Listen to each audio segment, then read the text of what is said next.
오늘 우리에게 주시는 하나님의 말씀은 누가복음 1장 26절부터 38절까지입니다. 제가 봉독합니다. 그 뒤로 6달이 되었을 때에 하나님께서 천사 가브리엘을 갈릴리 지방의 나사렛 동네로 보내시어 다윗의 가문에 속한 요셉이라는 남자와 약혼한 처녀에게 가게 하셨다. 그 처녀의 이름은 마리아였다. 천사가 안으로 들어가서 마리아에게 말하였다. 기뻐하여 은혜를 입은 자여, 주님께서 그대와 함께 하신다. 마리아는 그 말을 듣고 몹시 놀라 도대체 그 인사말이 무슨 뜻일까 하고 궁금해하였다. 천사가 마리아에게 말하였다. 두려워하지 말아라. 마리아여, 그대는 하나님의 은혜를 입었다. 보아라, 그대가 잉태하여 아들을 낳을 터이니 그의 이름을 예수라 하여라. 그는 위대하게 되고 더없이 높으신 분의 아들이라 불릴 것이다. 주 하나님께서 그에게 그의 조상 다윗의 왕위를 주실 것이다. 그는 영원히 야곱의 집을 다스리고 그의 나라는 무궁할 것이다. 마리아와 천사에게 말하였다. 나는 남자를 알지 못하는데 어떻게 이런 일이 있겠습니까? 천사가 마리아에게 대답하였다. 성령이 그대에게 임하시고 더없이 높으신 분의 능력이 그대를 감싸줄 것이다. 그러므로 태어날 아기는 거룩한 분이요 하나님의 아들이라고 불릴 것이다. 보아라, 그대의 친척 엘리사벳도 늙어서 임신하였다. 임신하지 못하는 여자라 불리던 그가 임신한 지 벌써 6달이 되었다. 하나님께는 불가능한 일이었다. 마리아가 말하였다. 보십시오, 나는 주님의 여종입니다. 당신의 말씀대로 나에게 이루어지기를 바랍니다. 천사는 마리아에게서 떠나갔다. 아멘. 하나님의 천사가 마리아라는 아가씨를 찾아왔습니다. 그는 곧 결혼할 여인이었습니다. 남편 될 자는 요셉이었습니다. 요셉이라는 청년과 곧 결혼할 들어오세요 예정이었습니다. 유대인 결혼 관습은 우리와 다릅니다. 유대인은 결혼식을 올리기 전에 정혼을 합니다. 그리고 1년 뒤에 결혼식을 올립니다. 그렇게 하는 이유가 뭘까요? 임신을 하게 되면 몇 개월 만에 아이를 낳습니까? 자, 10개월 만에 아이를 낳습니다. 정확히 얘기하자면 만 9개월이죠. 거의 1년이 걸립니다.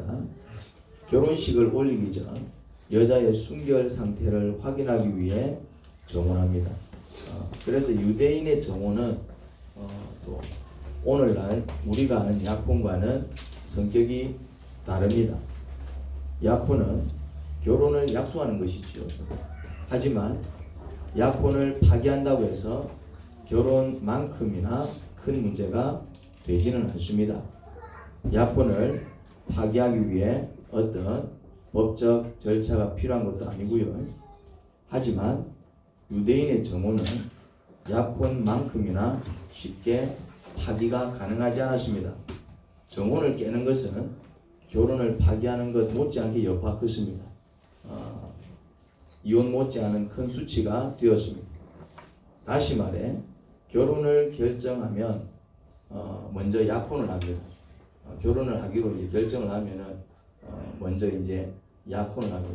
정혼이라는 표현을 쓰기도 하는데, 그렇게 약혼을 하고 1년 뒤에 결혼식을 올립니다. 그러면은 이 유대인의 약혼과 그 결혼의 차이는 뭐냐?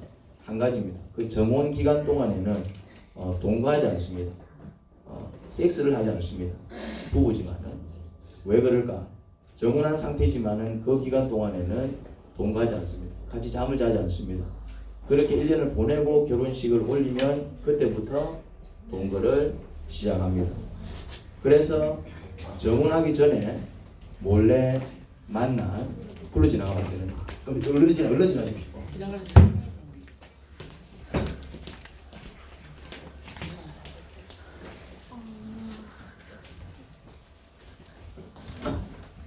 방으로 들어가시면 되겠습니다.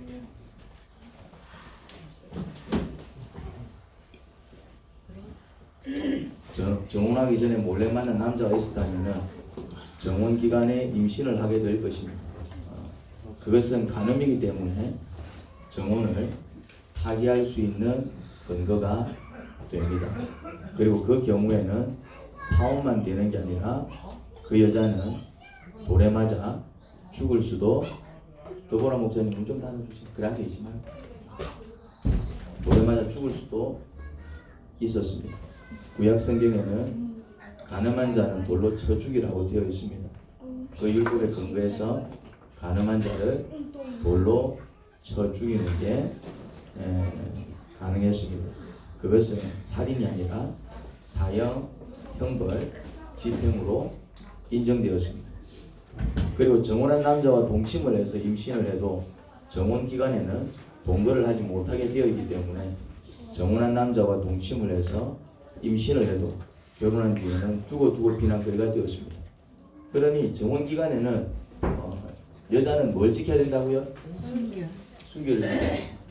그리고 순결을 확인하는 기간입니다. 유대인들한테 있어서 정혼은 그냥 뭐 우리가 하는 약혼하고 개념이 다릅니다. 우리는 그냥 결혼을 약속하기 위한 약혼입니다. 그리고 또 문제가 있으면은 얼마든지 약혼을 파기한다고 해서 그것이 큰 수치가 되지는 않습니다. 물론 약간의 수치는 되겠지만, 그런데 유대인들한테 있어서 정혼은 그냥 결혼을 약속하는 게 아닙니다. 이미 정혼하면은 결혼이 시작된 겁니다. 단지 결혼식을 1년 뒤에 올린다 이 말이죠. 왜? 그 1년 동안 뭐 한다고요? 그 여인의 순결 상태를 확인하는 것입니다. 순결 상태를. 그래서 정혼 기간은 한 여자가 순결한 여인임을 증명하는 기간이기 때문에 그 기간에 임신을 하게 되면은 그 여인은 굉장히 큰 어려움을 겪게 됩니다. 그런 어떤 문화를 이해하셔야 됩니다.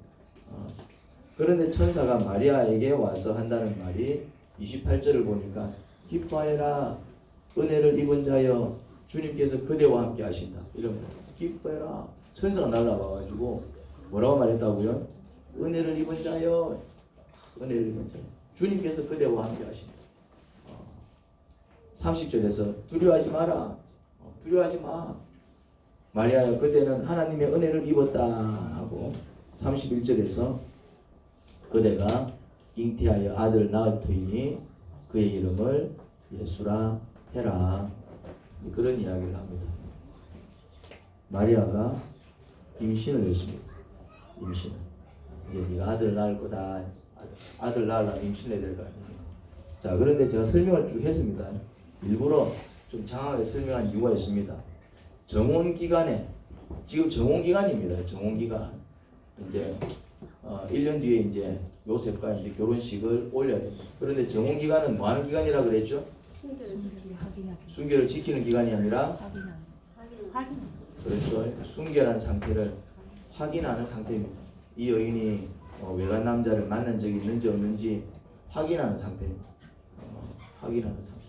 그러면은 그 1년 동안에는 그 정혼한 여자는 반드시 뭘 지켜야 되겠습니까? 자기의 이제 순결을 지켜야 됩니다. 그런데 그 기간 중에 임신을 해야 됩니다. 예수님을 그때 배웠어요. 그러면은 정혼 기간에 임신을 하는 것이 은혜일까요? 아니면 저주일까요?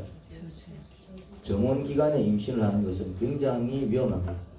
정혼한 자가 아이가 아니라면은 그거는 파혼감이고요. 근데 파혼만 당하는 게 아니라 모세 율법에 의하면 그는 간음죄가 되기 때문에 돌에 맞아 죽을 수도 있었습니다. 설령 정혼한 자의 아이라고 해도 정혼 기간에는 뭐 하지 못하게 되어 있다고요? 같이 잠을 못 자게 되어 있습니다. 그러니 남자한테도 뭐 이렇게 수치가 되겠지만 사실 남자한테 돌아가는 수치보다도 누구한테 굉장히 큰 수치가 돌아간다고요? 여자한테 수치가 돌아갑니다. 평생 수치거리가 됩니다.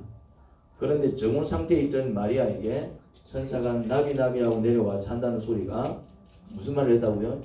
네가 임신해서 아들을 낳을 것이랍니다.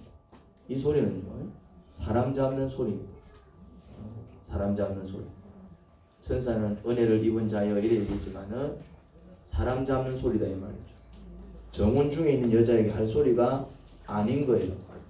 그러면서 한다는 소리가 하나님께 은혜를 입은 자여 하고 있으니 이게 무슨 은혜란 말입니까? 지금 한 여자의 인생을 완전히 집어삼키는 소리를 하고 있는 겁니다. 한 여자의 인생을. 그런데 그 말에 대한 마리아의 반응이 더 놀랍습니다. 지금 한 여인의 인생을 집어삼키는 소리를 하고 있다니까 천사가 나타나갖고, 그런데 38절에서 뭐라고 얘기합니까? 보십시오. 나는 주님의 여종입니다. 당신의 말씀대로 나에게 이루어지기를 바랍니다. 황당하지요. 정원 중이었습니다. 당신의 말씀대로 나에게 이루어지기를 바랍니다. 계세요.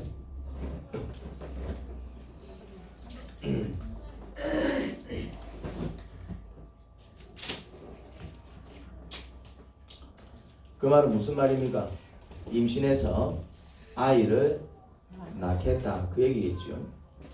성령에 의해서 임신을 하는 것이지만 그건 누가 믿어줄까요? 만약 여러분의 딸이 엄마 나 자고 일어났더니 임신이 됐어. 이것 봐 지금 내 아이가 내 배를 차 이러면은 엄마가 뭐라고 얘기합니까? 야 자고 일어났더니 임신이 됐어. 축하할 일이네. 그래 얘기합니까? 딸이 이제 자고 일어나서 한다는 소리가 엄마는 자고 일어났더니 임신된 것 같아. 지금 봐봐 지금 얘가 지금 내 배에서 지금 내 배에 차고 있어 이러면은 오 우리 딸 대단한데 그냥 자고 일어났는데 임신이 됐어? 야 축하해 이럽니까? 그렇게 해요? 인연 언 놈이고 당장 앞장서야 돼. 인연 언 놈이고. 우리는 성경을 통해서 마리아가 성령에 의해 하나님의 아들 예수님을 임신해서 낳은 줄 압니다.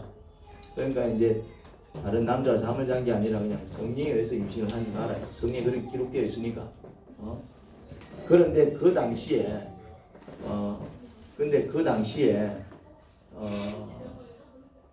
마리아가 내가 자고 일어났더니 성령에 의해서 임신됐어요 라고 얘기하면은 다들 뭐라고 얘기할까요? 오 축하한다. 성령에 의해서 임신하는 사람이 없는데 니는 성령에 의해서 임신했네. 와 니 놀랍다.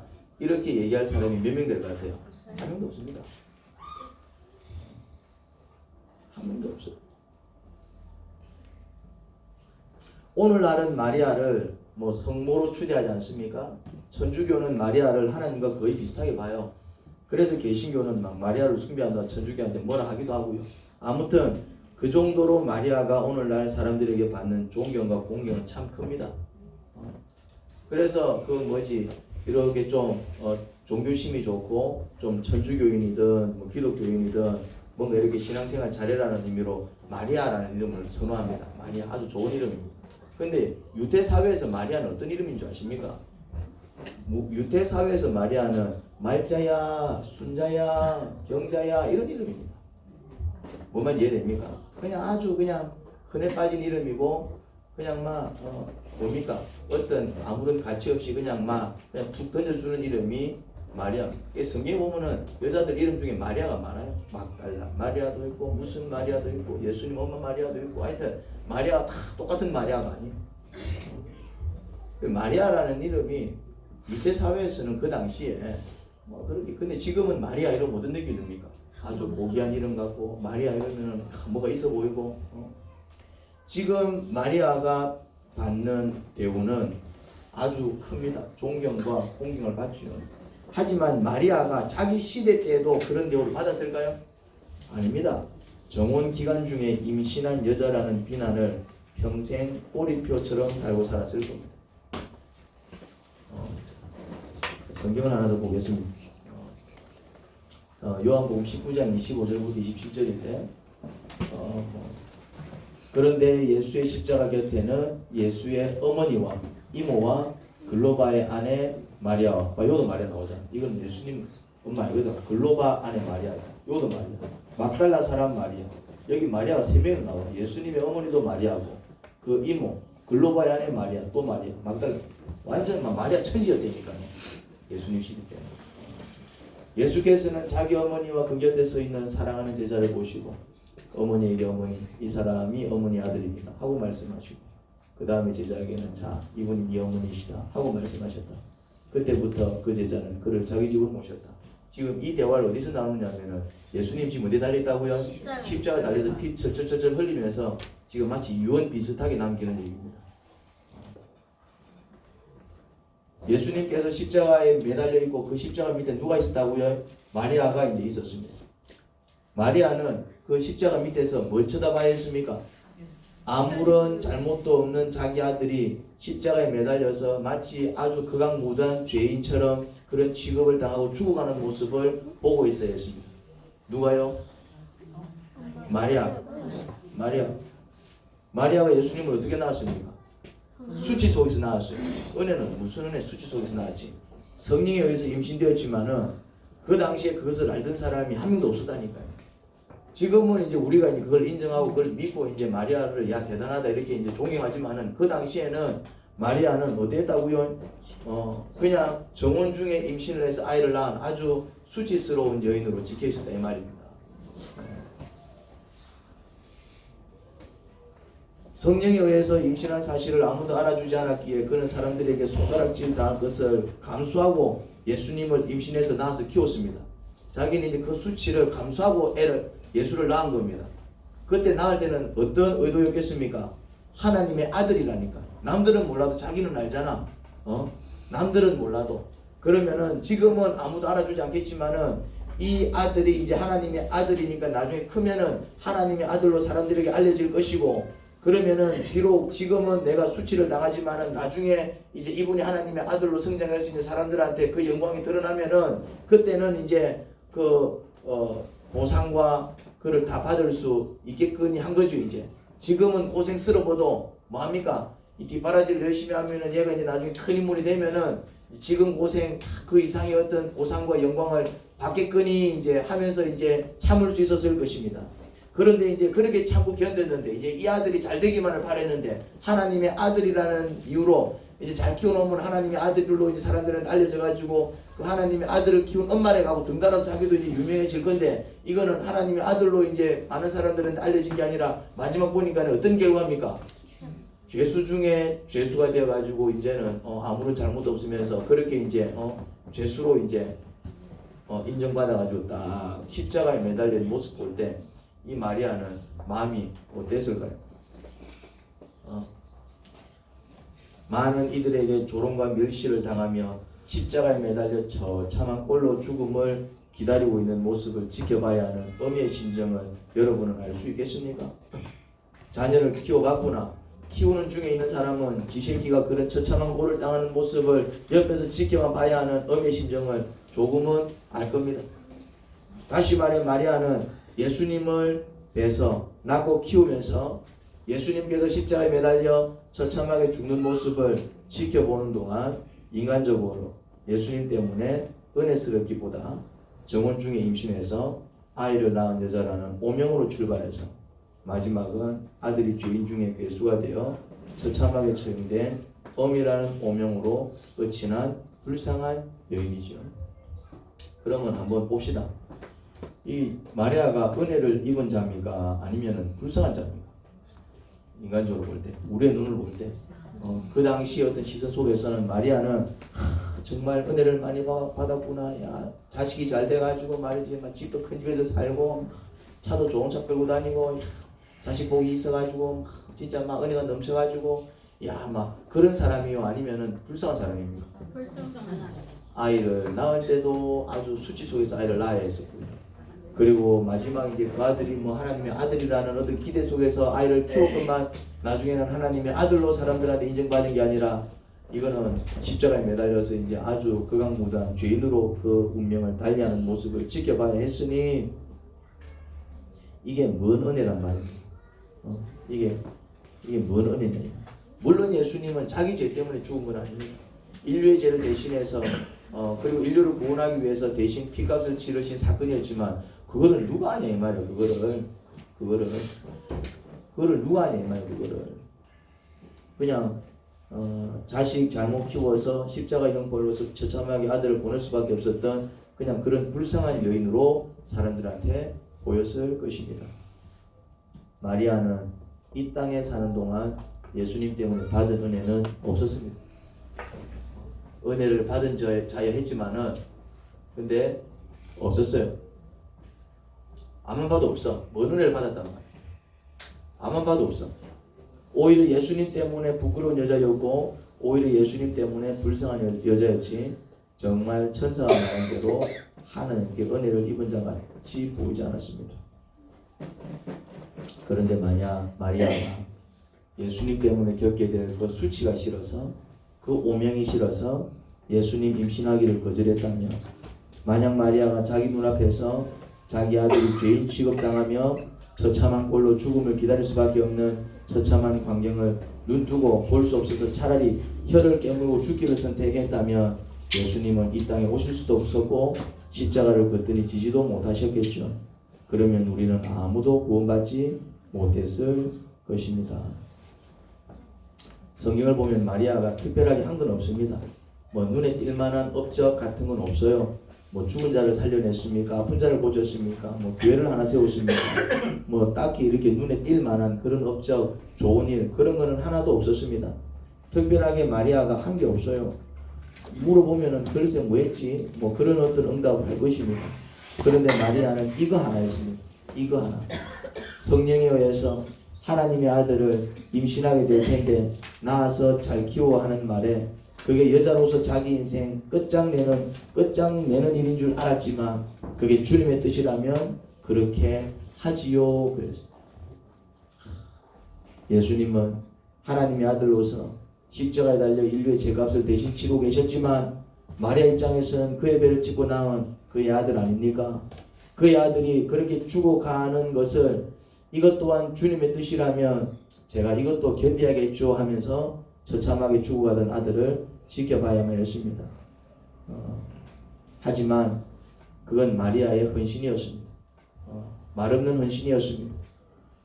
그 헌신이 없었다면 예수님의 사역도 없었을 것이고 예수님께서 인류를 대신해서 죄값을 치를 수 없었을 것이고 우리는 아무도 구원을 받을 수 없었을 것입니다. 우리가 그런 마리아의 심정을 조금이나마 느낄 수 있을 때가 있습니다. 그런 마리아의 심정 조금이나마 느낄 수 있을 때가 있어요. 불신자를 전도할 때이지요. 불신 가족을 전도할 때입니다.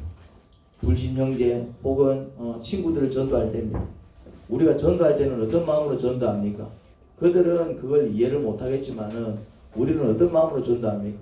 뭐 남편을 전도할 때나 믿지 않는 남편을 혹은 친구를 전도할 때나 그들 전도할 때 어떤 마음으로 전도합니까? 이들을 같이 천국에 데려갔으면 좋겠다. 같이 천국에 데려갔으면 좋겠다. 그런 마음으로. 오늘 몇도 맞춰져 있죠? 14도. 아니야, 몇도 맞춰져 있냐? 16도. 이경님 가서 벌써 몇도 맞춰져 있지? 14도. 14도 맞춰져 있다. 14도 설정으로 16도. 20도 갔다 왔어요. 10도래. 거기만 뜨거워요. 앞에는 다 추워요. 그냥 제가 해놓으면 되죠. 20도 해놓고 그뭐 이제 데핀 다음에 끄면 되는데.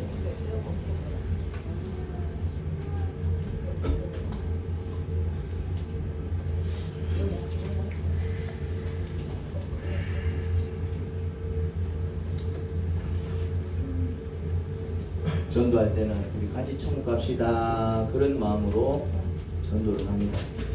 근데 문제는 뭐냐면 그걸 알아주지 않습니다. 그걸 알아주지 않아요. 우리 같이 천국 갑시다 그런 마음으로 전도하지만은 니나 가세요 그러거든요. 그래서 이제 잘해줍니다. 잘해줍니다. 그냥 이렇게 이제 어떻게든 같이 천국 가기 위해서 잘해줍니다. 고향을 데리고 가기 위해서 예수님 믿게 하기 위해서 잘해줍니다. 그러면 이제 또 잘해주면은 미안해서 이제 또 잘해주니까 그러면 한번 갈게 하는데 또 이제 막 올 듯 하다가 미안해 다음에 갈게 이러면 어떻습니까? 이거 마치 이제 뒤통수 안에 맞는 느낌이 듭니다. 마리아는 하나님의 아들이라고 오명도 무릅쓰고 임신하고 나서 키웠건만 그렇게 이제 죄수 중에 죄수가 되는 안타까움을 겪어야 했습니다. 한 사람을 품고 죽으라 기도하고 한 사람을 품고 죽으라 전도해 보면은 마리아가 겪었을 그 아픔과 그 고통을 조금은 헤아릴 수 있겠지요. 하지만 마리아의 희생과 헌신은 헛되지 않았습니다. 왜지요? 3일 뒤에 예수님께서 부활하셨습니다. 예수님께서 부활하셨어요. 많은 사람들이 진짜 부활했을까? 예수님께서 부활하신 것은 사실입니다. 왠 줄 아십니까? 예수님께서 부활하지 않았음을 아무도 증명하지 못했습니다. 그게 무슨 말이냐면은 예수님의 제자들이 예수님 부활했다라고 얘기했을 때 그 많은 그 예수님을 십자가에 못 박은 유대인 지도자들은 당황스러웠습니다. 예수님이 진짜 부활하게 되면 어떤 의미입니까? 예수님이 부활했다는 얘기는 어떤 의미예요? 예수님이 하나님의 아들이 맞다는 얘기잖아요. 그러면은 그 유대인들은 하나님을 믿는 사람들인데 그 유대인 지도자들이 예수님을 죽였거든요. 십자가에. 그러면은 예수님 부활이 진짜라면은 그 이 대제사장도 그렇고 그런 바리새인들도 그렇고 그 유대인 지도자들이 누구를 죽인 셈입니까? 하나님의 아들을 죽인 셈인 거예요. 굉장한 문제가 되는 겁니다. 그러니까 자기들은 예수님이 부활하지 않았다라는 것을 증명을 해야 됩니다. 증명을 해야 자기들이 예수님을 죽인 게 잘못된 게 아니에요. 만약 그 증명하지 못하면 어떤 일이 벌어집니까? 자기들은 하나님의 아들을 죽인 꼴이 되는 겁니다. 자기들이 하나님을 섬기는 자들이. 그런데 그 사람들이 예수님께서는 부활하지 않으셔서 이거 증명하지 못했어요. 증명 간단합니다. 어떻게 증명하면 되겠습니까?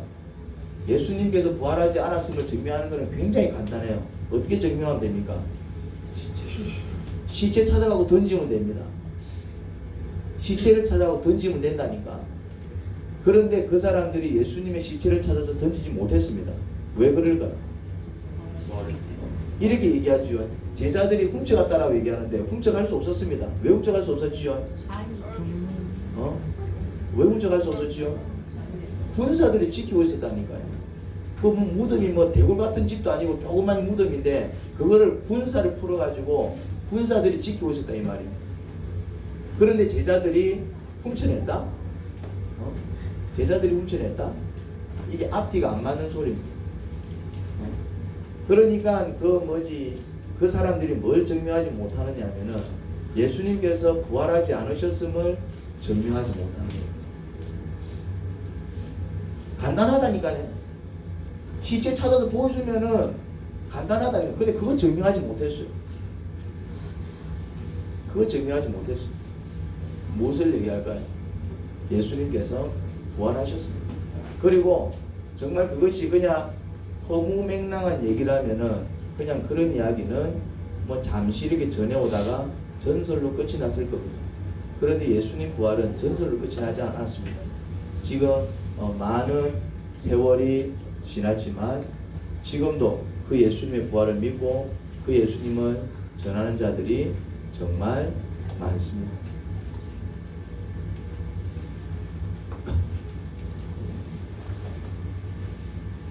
아무튼 그 부활 뒤에 모든 것이 달라졌습니다. 그 예수님 부활 뒤에 모든 것이 달라졌습니다. 마리아는 다시 이제 웃기 시작했습니다. 자기 아들이 살아났기 때문에. 그런데 부활했다는 얘기는 진짜 자기 아들이 뭐가 맞다? 하나님의 아들이 맞는 것이죠.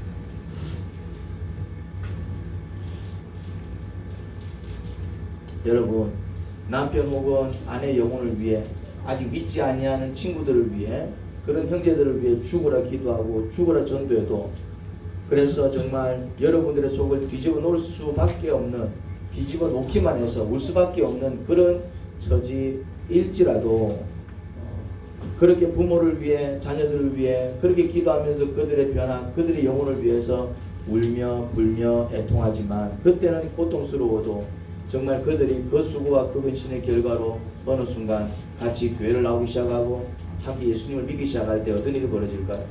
그 모든 수고와 그 모든 고통과 아픔은 뭐로 바뀝니까? 웃음으로, 그렇죠? 기쁨으로 바뀝니다. 웃음으로 바뀝니다. 여러분, 기독교의 신앙은 물론 이런 거는 있습니다. 현재 이렇게 교회들이 보이는 많은 이런 안타까운 모습들이 있죠. 저게 교회가 맞나? 그거는 예수님한테 문제가 있는 게 아니라 기독교 신앙에 문제가 있는 게 아니라 그 사람들이 기독교 정신을 제대로 배우지 못한 결과입니다. 기독교의 정신은 기본 정신은 섬김과 순종입니다. 섬김과 순종이에요. 예수님이 섬기셨다 이 말. 그리고 그걸 가르치셔서 너희도 섬김 받으려고 하지 말고 섬겨 근데 그거 가르쳤는데 자꾸 그 정신을 왜곡하는 거예요. 사람은 섬기기를 좋아할까요? 섬김받기를 좋아할까요? 섬김받기를 좋아한다. 기독교의 정신은 사랑입니다. 하나님은 우리를 사랑하십니다. 그 사랑을 우리에게 가르쳐 주시는 사건이, 그 사랑을 알려주시는 사건이 예수님 십자가 사건입니다. 여러분, 자기 죄 때문에 벌 받는 것도 힘들어하잖아요. 내가 잘못해서 감옥 들어가는데도 얼마나 힘들어합니까? 그런데 다른 사람이 잘못한 것 때문에 대신 벌 받고 대신 사형을 당하고 대신 그렇게 형벌을 당할 때 그건 얼마나 더 쉽게 할 수 없는 일이겠습니까? 그런데 예수님은 자기 죄 때문에 망한 게 아니라 인류를 구원하기 위해서 그들의 죄를 대신해서 그 죄값을 치르셨고요. 그러면 그거는 사랑인 것이잖아요. 기독교는 그걸 가르쳐 준다고. 다른 사람이 잘못했을 때 이놈의 새끼 니 왜 잘못했어? 이거는 기독교가 아닙니다. 잘못은 그 사람이 했지만은 그 사람의 잘못을 내가 지고 가는 게 기독교다 이 말이야. 네가 잘못했지만은 니를 용서해 줄게. 네가 뭐 잘못은 했지만은 이유 없이 그렇게 했겠나? 네 나름대로 아픔이 있을 것이고 상처가 있을 것이고 그거를 이해해서 그 사람을 용서하고 그 사람이 그 죄악에서 다시 벗어나서 바른 삶을 살아갈 수 있도록 돕는 게 뭐라고요? 그게 전도입니다. 네 사는 게 얼마나 힘들어? 이제는 조금 사람답게 인간답게 한번 안 살아가 볼래? 우리가 도와줄 수 없고 사람이 도와줄 수 없고 근데 하나님께서 도와주신다.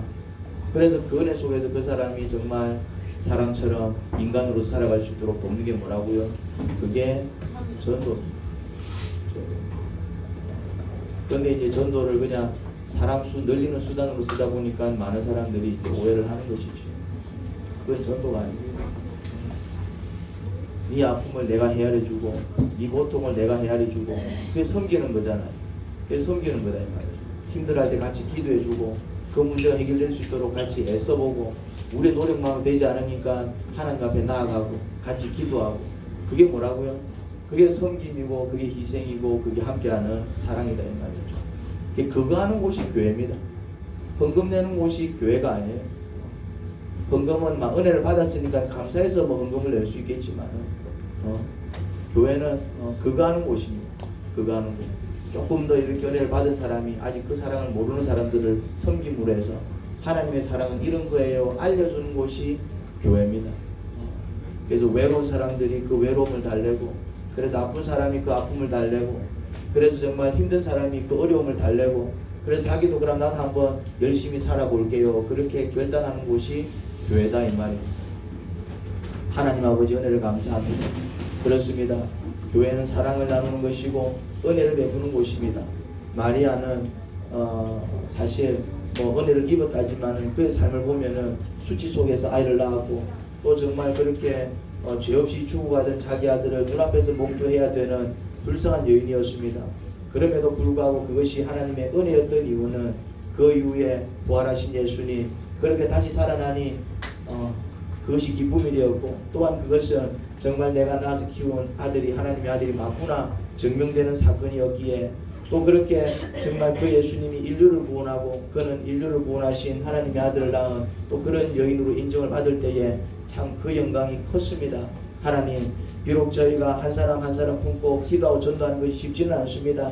사랑하는 자들 그들 같이 천국 가고 싶어서 전도하지만 아직 그 사실을 모르는 사람들은 그저 자기를 귀찮게만 한다 여기고 오히려 마음을 닫고 때로는 나를 괴롭히지만은 그것조차도 참고 견디며 그들을 섬길 때에 결국 그들이 주님의 사랑에 녹아서 하나님께로 돌아오면 그것은 우리 모두에게 기쁨이 됩니다. 하나님 아버지 정말 그런 사랑의 열매를 맺기까지는 또 때로는 처절한 아픔과 또 그런 처절한 몸부림이 필요합니다. 하지만 그것조차도 주께서 품어주실 때 우리는 감당할 수 있을 줄 믿습니다. 기도하는 자들이 되게 하시고 은혜를 구하는 자들이 되게 하시고 정말 그 영광을 드러내는 자들이 되게 하소서. 예수님 이름으로 기도합니다.